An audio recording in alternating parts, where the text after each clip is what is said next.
Bonjour, bienvenue à notre lettre trimestrielle pour 2025, notre première lettre de l'année.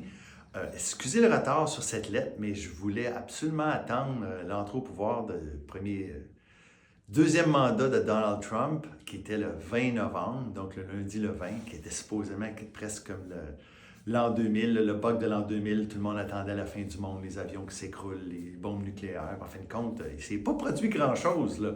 On a eu le droit à un discours de l'envoyé de Dieu, selon lui, qui est l'envoyé de Dieu.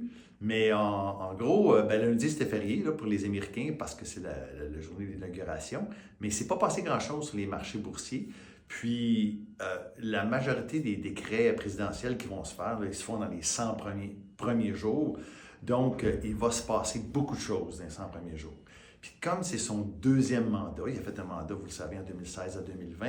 Là, il y a eu 4 ans là, que il a été volé de ses élections, mais il y a eu 4 ans qu'il a pu quand même regarder ce qu'il avait fait de bien, fait de pas bien, puis que là, il s'est préparé à son deuxième mandat. Fait que j'ai l'impression que ce qui va se passer dans les prochaines semaines, prochains mois, va être beaucoup plus rapide que si c'était un autre président ou une autre présidente qui avait pris le pouvoir. Donc, je pense que ça va être une montagne russe de nouvelles qui va sortir dans les prochaines semaines. Puis vous le savez, là, ça m'excite énormément. Là. Je suis tout excité. Là. Le soir, je me couche, j'écoute les nouvelles. Dans mon auto, j'écoute la bourse. J'adore ça parce que ça fait aucun sens tout ce qui se passe. Je vous l'ai tout le temps dit, puis je vais vous le dire encore, on n'investit pas dans les gouvernements. Fait que c'est pas grave ce qui va se passer à long terme. Une bonne compagnie, c'est une bonne compagnie. Ça traverse les gouvernements démocrates, les gouvernements républicains. Ça traverse les guerres. Ça traverse peu importe les situations économiques. Donc, quand on investit dans les bonnes compagnies, ils savent s'ajuster. Ça va créer de la volatilité dans les marchés, c'est certain, parce que les gens sont... On a eu une très bonne année en 2024. Là, la Caisse a fini avec une performance au-dessus de 29%, ce qui est superbe. Puis si vous regardez mon commentaire du début 2024, je vous l'avais dit qu'on avait une grande possibilité d'avoir une surprise à la hausse. Et moi, je m'attends à la même chose en 2025 et en 2026, c'est-à-dire 2 années relativement hautes en performance. Plus volatiles, par exemple, parce que 2024 n'a pas été très volatile, mais on va avoir la majorité de la volatilité dans les premiers mois. Puis, ce qui risque de se passer dans le mandat qui s'en vient, selon moi, ça c'est mon opinion à moi, il y en a d'autres qui la partagent, mais pas tout le monde, c'est que je suis pas mal sûr qu'on va vivre une récession d'ici peu, puis qu'on va vivre une bonne hausse de taux d'intérêt. Là, les gens disent, mais là, ça se peut pas, les taux sont déjà hauts, on a monté, blablabla. Si Donald Trump met en place une partie de ce qu'il dit, puis on le sait qu'il jappe plus fort qu'il mord, mais quand même, c'est un homme d'affaires, puis il risque de prendre une bonne partie des tarifs puis des impositions qu'il va faire. Donc, s'il met en place une partie de ce qui se passe, ça va créer de l'inflation. Puis si on crée de l'inflation, bien, à un moment donné, il faut augmenter les taux d'intérêt pour le ralentir. On l'a vécu il y a quelques années, ça risque de revenir. Puis depuis la vague de 2008, la crise de 2008 qu'il y a eu, plus la COVID, il y a eu beaucoup d'argent qui est rentré dans les marchés.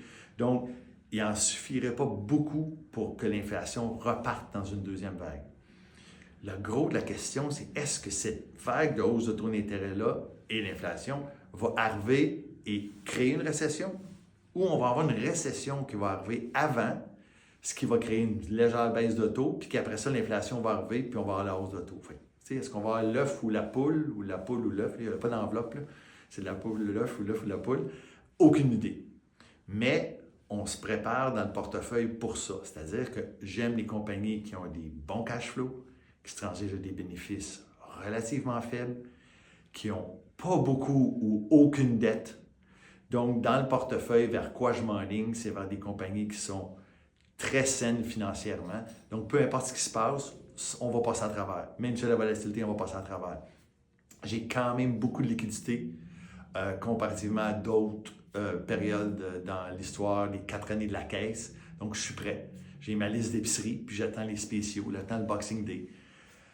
Donc, c'est ce qui se passe. Fait que, écoutez pas trop les nouvelles. Je ne veux pas parler en mal, mais surtout pas trop TVA, sont un peu plus négatifs que les autres. Ou CNN, parce que vu que c'est Fox qui a gagné, c'est CNN qui a les mauvaises nouvelles. Si ça avait été les démocrates, ça aurait été Fox qui avait les mauvaises nouvelles. Donc, les médias vont vous enligner vers ce que vous voulez entendre. Mais au bout de la ligne, on n'investit pas dans le gouvernement, comme je vous dis, puis ce qui va se passer là va être une très belle opportunité pour les marchés boursiers. Fait que, attelez-vous, ça va être le fun. Puis, pour la question qu'on a souvent sur les tarifs qui parlent de mettre le 1er février 25 %, que ça va tuer l'économie canadienne, que ça va tuer le dollar canadien. N'oubliez pas une chose, c'est ce que vous savez, on le sait, tout le monde le sait, c'est déjà dans le marché. Puis quand on a une bonne compagnie, puis qu'on impose des tarifs, puis qu'on impose des tarifs à tous ses compétiteurs, les prix augmentent. Right? Fait que si quelque chose coûtait 100 $, puis on met un tarif de 25, c'est rendu que ça coûte 125. Mais si tous ses compétiteurs sont la même chose, les prix montent. Ça crée l'inflation, le consommateur va payer plus cher. Mais la compagnie, elle fait un plus gros bénéfice en général. Parce que si elle faisait 10 % de bénéfice sur 100 $, ben elle va faire 10 % de bénéfice sur 125. Donc, c'est plate à dire, mais les tarifs ont tendance à être une taxe sur le consommateur. Même si ça renfloue les coffres de l'État à court terme, c'est une taxe sur le consommateur, c'est une inflation qui se fait cachée ou pas cachée, appelez-le comme vous voulez. Fait que c'est pas mal tout ce que je vais parler aujourd'hui parce que je vais sûrement faire une autre capsule avant le prochain trimestre. Parce qu'avec ce qui s'en vient dans les 100 prochains jours, quand une nouvelle présidence, on appelle toujours ça les 100 jours, c'est là que les décrets présidentiels, donc les 100 premiers jours, sont pas mal l'implantation des choses que le président peut mettre en place sans la Chambre ou le Sénat.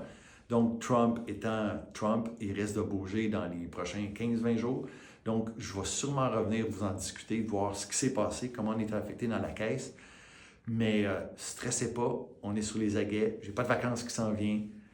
Comme je vous dis, je suis super excité. Puis, n'oubliez pas une chose, vous pouvez partager la vidéo à n'importe qui de vos amis, à vos collègues. C'est une vidéo qui est publique. Fait que je vous remercie. Si vous avez des questions, on est là. Puis, passez un bon début 2025. Puis, on va espérer que 2025 va être juste la moitié de 2024. Puis, on va être super content. Fait que passez une bonne journée. Puis, merci.